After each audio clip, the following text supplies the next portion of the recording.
नमस्कार दोस्तों, स्वागत है आपका अपने चैनल पास एडू हब में। आज हम लेकर आए हैं भाषा से संबंधित प्रश्नों की श्रृंखला। देखते हैं क्वेश्चन नंबर पहला। हिंदी शब्द मूल रूप से किस भाषा का है? संस्कृत का है, फारसी का है, प्राकृत का है अथवा अपभ्रंश? किसका है? ये है आपका फारसी का। क्या है? Option number B. इसका सही उत्तर है ऑप्शन नंबर बी। हिंदी शब्द का जन्म सिंधु नदी से हुआ है। ईरान अथवा फारस के लोग सौ को ह उच्चारित करते थे, जहाँ से शब्द हिंदू पड़ा, सिंधु का नाम हिंदू पड़ा और यहीं से हिंदी शब्द का विकास हुआ। आगे बढ़ते हैं, देखते हैं क्वेश्चन नंबर 2।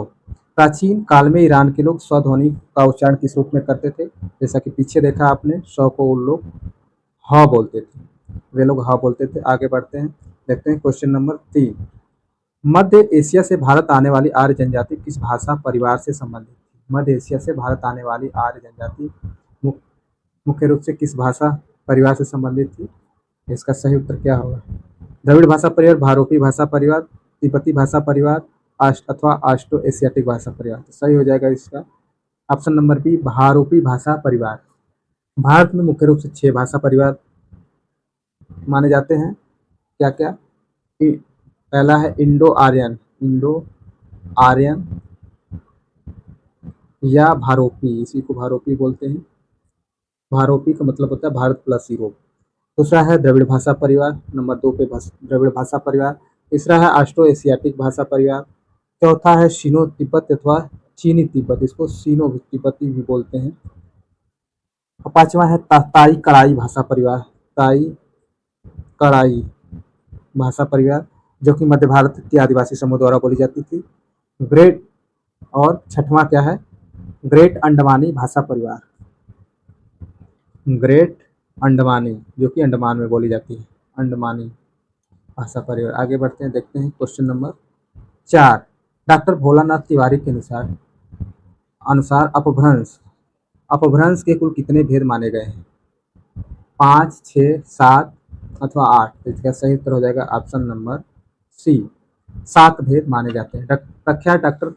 प्रख्यात भाषाविद डॉक्टर भोलानाथ तिवारी ने अपभ्रंश के कुल कितने 7 भेद को स्वीकार किया है? पहला है कौन सा? सौर सेनी,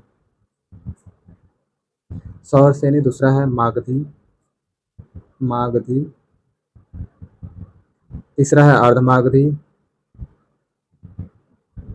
चौथा है खस, खस जिसके अंतर्गत पहाड़ी भाषा आती है, खस के अंतर्गत पहाड़ी आती है।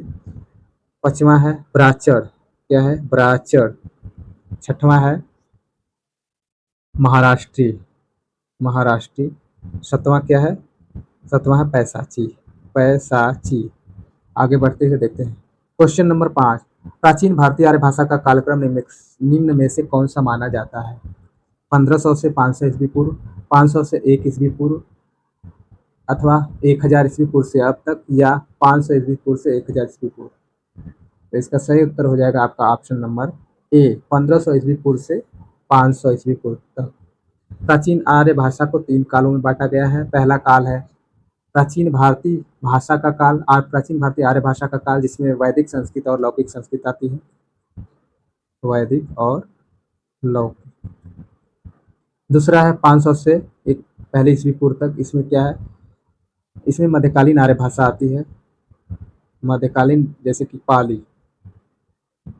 तीसरा है 500 से 1000 ईस्वी पूर्व तक, इसमें आती है आधुनिक, इसमें आती है अपभ्रंश की, सभी अपभ्रंश की भाषाएं। और 1000 ईस्वी पूर्व से अब तक है आधुनिक आर्य भाषा। कौन सी? आधुनिक आर्य भाषा का काल माना जाता है। ईस्वी तक, एक ईस्वी से 500 ईस्वी तक अथवा 1000 ईस्वी से अब तक। तो इसका सही उत्तर हो जाएगा आपका ऑप्शन नंबर बी, 500 ईस्वी पूर्व से अब तक। मध्यकालीन आर्य भाषा के पहले रूप को क्या बोलते हैं? पाली बोलते हैं, पाली भाषा कहा जाता है, जो प्रथम देश भाषा भी कहलाती है। पाली को क्या बोलते हैं? प्रथम देश भाषा,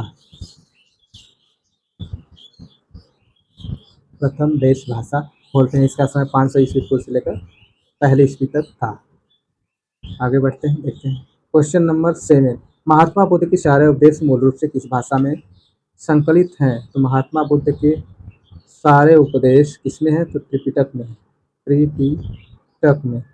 त्रिपिटक में क्या है, जैसे कि विनय पिटक, सुत्त पिटक और अभिधम्म पिटक और अभिधम्म पिटक। इनकी भाषा क्या है? पाली है। इनकी भाषा क्या है? पाली है। तो इसका सही उत्तर हो जाएगा option number B, option number C, पाली। क्या हो जाएगा? ऑप्शन नंबर सी, पाली भाषा में संकलित है। आगे बढ़ते हुए देखते हैं क्वेश्चन नंबर 8। जैन साहित्य मुख्य रूप से किस भाषा में रचा गया है? तो जैन साहित्य रचा गया है आपका प्राकृत भाषा में। भगवान महावीर स्वामी और जैन तीर्थंकरों ने अपना धर्म का प्रचार इसी भाषा में किया था, प्राकृत में। इसको अर्धमागधी प्राकृत भी बोलते हैं। पाली में क्या है? बौद्धों की इसमें पाली भाषा प्रयोग होती थी। अतः इसका सही उत्तर हो जाएगा ऑप्शन नंबर बी, प्राकृत। क्वेश्चन नंबर 10 देखते हैं। सौर सेनी अपभ्रंश से मुख्य रूप से किस आधुनिक भाषा का विकास हुआ है? सौर सेनी अपभ्रंश से मुख्य रूप से किस आधुनिक भाषा का विकास हुआ है? बिहारी का, गुजराती का, गुजराती का, कश्मीरी का, पंजाबी का, किसका हुआ? तो इसका सही उत्तर हो जाएगा आपका ऑप्शन नंबर बी, गुजराती का। सौर सेनी अपभ्रंश के अंतर्गत कौन कौन सी भाषा आती है? तो ये आता है गुजराती, पश्चिमी हिंदी, और राजस्थानी। सौर सेनी अपभ्रंश के अंतर्गत ये 3 भाषाएं आती हैं, गुजराती, पश्चिमी हिंदी और राजस्थानी। आगे बढ़ते हैं, देखते हैं क्वेश्चन नंबर 11। पूर्वी हिंदी का विकास निम्नलिखित में से किस अपभ्रंश से हुआ है? सौर सेनी से, मागधी से, अर्धमागधी से अथवा खस से? तो पूर्वी हिंदी का विकास हुआ है आपका ऑप्शन नंबर सी, अर्धमागधी से। यह मध्य पूर्व भारत क्षेत्र में प्रचलित है, जो कि अब अर्धमागधी अपभ्रंश से पूर्वी हिंदी भाषा का विकास हुआ है। इसके अंतर्गत कौन कौन आती है भाषा? तो आती है ए, बी, सी, यानी कि ए से अवधी, बी से बघेली, सी से छत्तीसगढ़ी। हाँ, तो इसका सही उत्तर हो जाएगा ऑप्शन नंबर सी। आगे बढ़ते हैं, देखते हैं क्वेश्चन नंबर 12। पहाड़ी हिंदी उपभाषा का विकास किस अपभ्रंश से हुआ है? तो पहाड़ी हिंदी का हुआ है खस से, प्राचड़ अथवा महाराष्ट्री अथवा पैसाची से।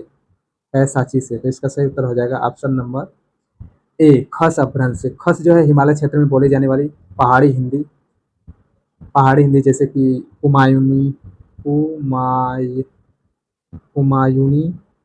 गढ़वाली, जो कि उत्तराखंड में बोली जाती है, का मूल उद्गम जो है अपभ्रंश, खस अपभ्रंश से हुआ है, जिस पर सौर सेनी का गहरा प्रभाव पड़ता है। तो इसका सही उत्तर हो जाएगा ऑप्शन नंबर ए। आगे बढ़ते हैं, देखते हैं क्वेश्चन नंबर 13। लहंदा और पंजाबी भाषा का जन्म किस अपभ्रंश से हुआ है? लहंदा और पंजाबी भाषा का जन्म किस अपभ्रंश से हुआ है? सौर सेनी से, पैसाची से, अर्धमागधी से अथवा मागधी से? तो इसका सही उत्तर हो जाएगा आपका ऑप्शन नंबर बी, पैसाची से। उत्तरी पश्चिम भारत यानी पंजाब के क्षेत्र में स्थानीय अपभ्रंश के रूप में पैसाची अपभ्रंश से आधुनिक पंजाबी अथवा लहंदा का भाषाओं की उत्पत्ति हुई है। तो इसका सही उत्तर हो जाएगा ऑप्शन नंबर डी। आगे बढ़ते हुए देखते हैं क्वेश्चन नंबर 14। सिंधी भाषा का जन्म किस अपभ्रंश से हुआ माना जाता है? महाराष्ट्री से, प्राचड़ से, खस से अथवा मागधी से? सिंधी भाषा का विकास किससे हुआ है? तो ये हो जाएगा आपका ऑप्शन नंबर बी, प्राचड़ से। प्राचड़ सिंधु प्रांत अथवा सिंधु नदी के आसपास के क्षेत्र में प्रचलित प्राचड़ अपभ्रंश से आधुनिक सिंधी भाषा का क्या हुआ है? विकास हुआ है। सिंध प्रांत में विकसित हुई थी। खस, जैसा कि पता है आपको, इससे क्या हुआ? पहाड़ी भाषा का विकास हुआ है। महाराष्ट्री से क्या है? मराठी भाषा का विकास हुआ है। आगे बढ़ते हुए देखते हैं क्वेश्चन नंबर 15। जॉर्ज ग्रियर्सन के अनुसार हिंदी की कितनी उपभाषाएं और बोलियां हैं? कितनी उपभाषाएं और बोलियां हैं? 4 व 15, 5 व 17, 3 व 18, 5 व 22? इसका सही उत्तर क्या हो जाएगा? सही उत्तर हो जाएगा इसका 5, 5 व 17। 5 उपभाषाएं हैं और 17 बोलियां हैं, 5 उपभाषाएं हैं, 17 जो है बोलियां हैं। सुप्रसिद्ध भाषा वैज्ञानिक जो हैं जॉर्ज ग्रियर्सन ने अपने ऐतिहासिक ग्रंथ लिंग्विस्टिक सर्वे ऑफ इंडिया, इसमें लिंग linguistic survey survey of India survey of India में हिंदी प्रदेश की भाषाओं को व्यवस्थित करते हुए कितनी उपभाषा माना? 5 उपभाषा माना। कौन कौन सी? पश्चिमी हिंदी, पूर्वी हिंदी, बिहारी हिंदी, राजस्थानी हिंदी और पहाड़ी हिंदी। तो इसका सही उत्तर हो जाएगा ऑप्शन नंबर बी। अब बोलियां हैं, इसमें 17 बोलियों को उन्होंने मान्यता दी थी। आगे बढ़ते हुए देखते हैं क्वेश्चन नंबर 16। पश्चिमी हिंदी उपभाषा का विकास किस अपभ्रंश से हुआ है? पश्चिमी हिंदी उपभाषा का विकास किस अपभ्रंश से हुआ है? मागधी से, अर्धमागधी से, सौरसेनी से अथवा पैसाची से। तो पश्चिमी हिंदी का किससे हुआ है? सही उत्तर हो जाएगा इसका सौरसेनी अपभ्रंश से। मथुरा के आसपास के क्षेत्र सूरसेन क्षेत्र में विकसित हुई। कहाँ? मथुरा। मथुरा की राजधानी सूरसेन थी। सूरसेन से विकसित हुई थी सौरसेनी अपभ्रंश। पश्चिमी हिंदी का विकास इसी से हुआ था। इसी पश्चिमी हिंदी से हमारी आधुनिक भाषा जो कि मानक भाषा है, खड़ी बोली का विकास हुआ। अंत में खड़ी बोली का विकास भी इसी से हुआ। ये मागधी से क्या हुआ है? मागधी से जैसे कि मागधी अथवा अर्धमागधी, मागधी अर्धमागधी से बिहारी हिंदी और पूर्वी हिंदी का विकास हुआ है। आगे बढ़ते हुए देखते हैं क्वेश्चन नंबर 17। निम्नलिखित में से कौन सी बोली पश्चिमी हिंदी के अंतर्गत नहीं आती है? इसमें कौन सी ऐसी है जो कि पश्चिमी हिंदी के अंतर्गत नहीं आएगी? खड़ी बोली, ब्रजभाषा, कन्नौजी अथवा अवधी। कौन सी नहीं आएगी? इसका सही उत्तर हो जाएगा ऑप्शन नंबर डी, अवधी। क्योंकि अवधी जो है ये पूर्वी हिंदी के अंतर्गत आती है, पूर्वी हिंदी के अंतर्गत आती है। आगे बढ़ते हुए देखते हैं क्वेश्चन नंबर 19। Question number 19। पूर्वी हिंदी उपभाषा के अंतर्गत कुल कितनी बोलियां शामिल हैं? पूर्वी हिंदी भाषा के अंतर्गत कुल कितनी बोलियां शामिल हैं? इसका सही उत्तर हो जाएगा आपका option number C. Option number C. कौन कौन सी? अवधी, बघेली और छत्तीसगढ़ी। A B C. आगे बढ़ते हैं, देखते हैं क्वेश्चन नंबर 20। मैथिली, मगही और भोजपुरी किस उपभाषा वर्ग की प्रसिद्ध बोलियां हैं? मैथिली, मगही और भोजपुरी किसकी हैं? पश्चिमी हिंदी की, राजस्थानी की, बिहारी हिंदी की अथवा पहाड़ी हिंदी की। इसका सही उत्तर हो जाएगा आपका option number C, Bihari Hindi. Bihari Hindi Magadhi Apabhramsha से विकसित हुई है। इसके अंतर्गत 3 मुख्य बोलियां आती हैं। कौन कौन सी? यही है मैथिली, मगही और भोजपुरी। आगे बढ़ते हुए देखते हैं क्वेश्चन नंबर 21। पहाड़ी हिंदी उपभाषा वर्ग की 2 प्रमुख बोलियां कौन सी हैं? तो पहाड़ी हिंदी की कौन सी हैं? मारवाड़ी मेवाती, गढ़वाली कुमायूनी, अवधी बघेली अथवा जयपुरी मालवी। इसका सही उत्तर क्या होगा? ऑप्शन नंबर बी, गढ़वाली और कुमायूनी। गढ़वाली कुमायूनी पहाड़ी हिंदी उपभाषा की 2 प्रमुख मुख्यतः को 2 प्रमुख भागों में विभाजित किया जाता है। पहला है गढ़वाली यानी कि उत्तराखंड और गढ़वाल क्षेत्र में, और कुमायूनी उत्तराखंड के कुमायूं क्षेत्र में।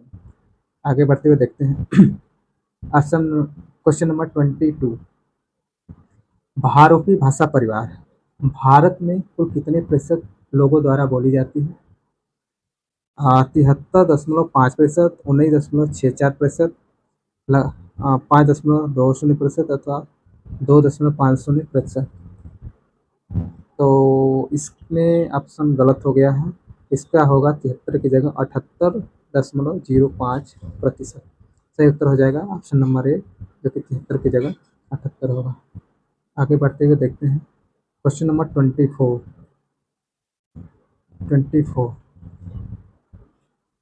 गारो, दिमासा और बोडो बोलियां किस भाषा परिवार से संबंधित हैं? गारो, दिमासा और बोडो किस भाषा परिवार से संबंधित हैं? द्रविड़, भारोपी, चीनी, तिब्बती अथवा अंडमानी। इसका सही उत्तर हो जाएगा आपका ऑप्शन नंबर बी, चीनी तिब्बती। चीनी तिब्बती जो कि पूर्वोत्तर भारत, असम और मेघालय की जनजातियों द्वारा बोली जाती है। असम मेघालय की जनजातियों द्वारा बोली जाती है, जैसे कि गारो अथवा गैरो, डिमासा बोडो चीनी तिब्बती भाषा परिवार के अंतर्गत ही आएंगे। जैसे कि गारो जो है, गारो खासी जनजाति मेघालय में बोली जाती है, जबकि बोडो असम में, डिमासा भी असम में। आगे बढ़ते हुए देखते हैं क्वेश्चन नंबर 25। 25 क्या है? संथाली, हो और मुंडारी भाषाएं मुख्य रूप से किस भाषा परिवार के अंतर्गत आती हैं? ऑस्ट्रो एशियाटिक, द्रविड़ परिवार, चीनी तिब्बती अथवा भारोपी अथवा भारोपी परिवार से। इसका सही उत्तर हो जाएगा ऑप्शन नंबर। संथाली, हो और मुंडारी भाषाएं मुख्य रूप से किस भाषा परिवार के अंतर्गत आती हैं?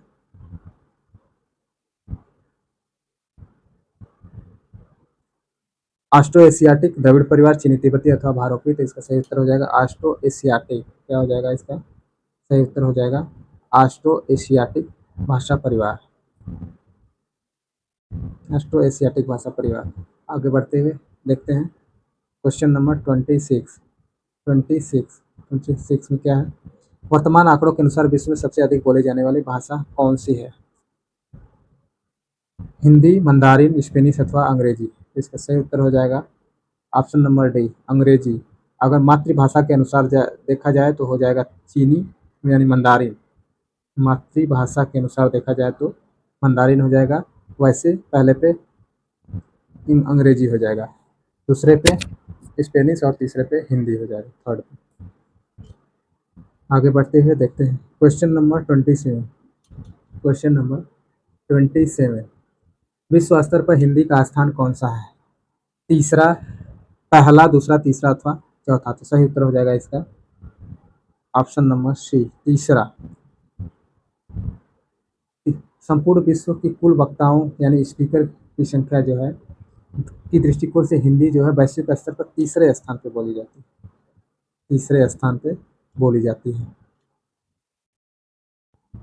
आगे बढ़ते हैं, देखते हैं क्वेश्चन नंबर 28, भारत देश के भीतर सर्वाधिक बोले जाने वाली भाषा कौन सी है? बांग्ला है, हिंदी है, मराठी है अथवा तेलुगु है। तो भारत के अंदर बोली जाने वाली भाषा सबसे ज़्यादा बोली जाने वाली कौन सी है? इसका सही उत्तर हो जाएगा option number B, Hindi. Hindi जो है भारत के सर्वाधिक जनसंख्या द्वारा लगभग 43%, 43.63% द्वारा बोली जाती है। आगे बढ़ते हैं,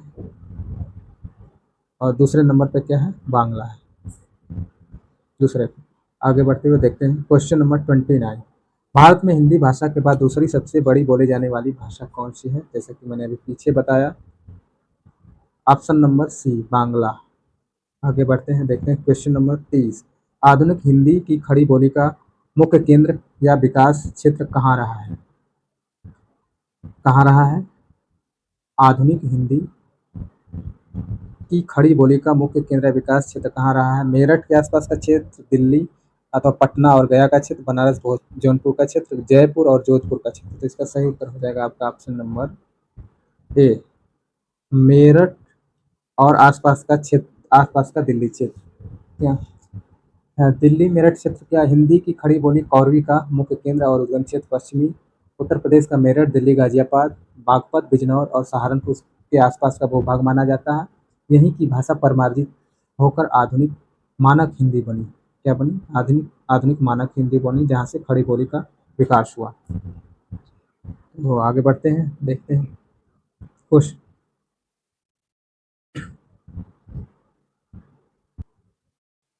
खड़ी बोली को कौरी नाम किसने दिया? क्वेश्चन नंबर 31 है, खड़ी बोली को कौरवी नाम किसने दिया? ग्रियर्सन ने, राहुल सांकृत्यायन ने, भोलानाथ तिवारी ने, आचार्य रामचंद्र शुक्ल ने। इसका सही उत्तर हो जाएगा option number B, Rahul Sankrityayan ने। देखते हैं क्वेश्चन नंबर 32, ब्रज भाषा का मुख्य केंद्र कौन सा? अयोध्या है, मथुरा है, बनारस है अथवा रीवा है। इसका सही उत्तर क्या होगा? Option number B, Mathura. क्या हो जाएगा? Option number B, Mathura. आगे बढ़ते हैं, देखते हैं क्वेश्चन नंबर 33, कैथी व नागरी लिपि, कैथी व कैथी व नागरी, नागरी को ही कैथी बोलते हैं। का विकास किस बोली के लिए होता था? का प्रयोग किस बोली के लिए होता था? कैथी और नागरी लिपि का प्रयोग किस बोली के लिए होता था? ब्रजभाषा, बुंदेली, मगही अथवा कुमायूनी। इसका सही उत्तर क्या हो जाएगा? ऑप्शन नंबर सी, मगही के लिए कैथी और नागरी लिपि का प्रयोग किया जाता था। आगे बढ़ते हैं, देखते हैं क्वेश्चन नंबर 34। मैथिली कोकिल किसे कहा जाता है? मैं अथवा मैथिली कोकिल के नाम से किसको जाना जाता है? इसका सही उत्तर क्या है? कबीर को, विद्यापति को, सूरदास को अथवा तुलसीदास को। जैसा कि सबको पता होना चाहिए, ये है ऑप्शन नंबर बी, विद्यापति को मैथिली कोकिल के नाम से जाना जाता है। महाकवि विद्यापति को उनकी मैथिली भाषा में लिखी गई श्रृंगार और भक्ति से पूर्ण रचना पदावली के कारण मैथिली कोकिल के नाम से जाना जाता है। आगे बढ़ते हैं, देखते हैं क्वेश्चन नंबर 35। पद्मावत किस बोली में लिखी गई है? तो पद्मावत जो है किस बोली में लिखी गई है? ब्रजभाषा में, खड़ी बोली में, अवधी में अथवा बुंदेली में। इसका सही उत्तर हो जाएगा आपका ऑप्शन नंबर सी, अवधी भाषा में पद्मावत को लिखा गया है। आगे बढ़ते हैं, देखते हैं क्वेश्चन नंबर 36। बांगरू किस बोली का दूसरा नाम है? बांगरू किस बोली का दूसरा नाम है? इसका इसका है हरियाणवी का, बुंदेली का, कनौजी का अथवा छत्तीसगढ़ी का। तो इसका सही उत्तर हो जाएगा ऑप्शन नंबर ए, हरियाणवी का। आगे बढ़ते हैं, देखते हैं क्वेश्चन नंबर 37। मालवी किस राजस्थानी क्षेत्र के अंतर्गत आती है? मालवी किस राजस्थानी क्षेत्र के अंतर्गत आती है? उत्तरी, पूर्वी, पश्चिमी अथवा दक्षिणी। तो इसका सही उत्तर हो जाएगा आपका दक्षिणी क्षेत्र के अंतर्गत आती है। दक्षिणी क्षेत्र के अंतर्गत आती है। तो आज के प्रश्नों की श्रृंखला यहीं समाप्त होती है। मिलते हैं नेक्स्ट लेक्चर में। धन्यवाद।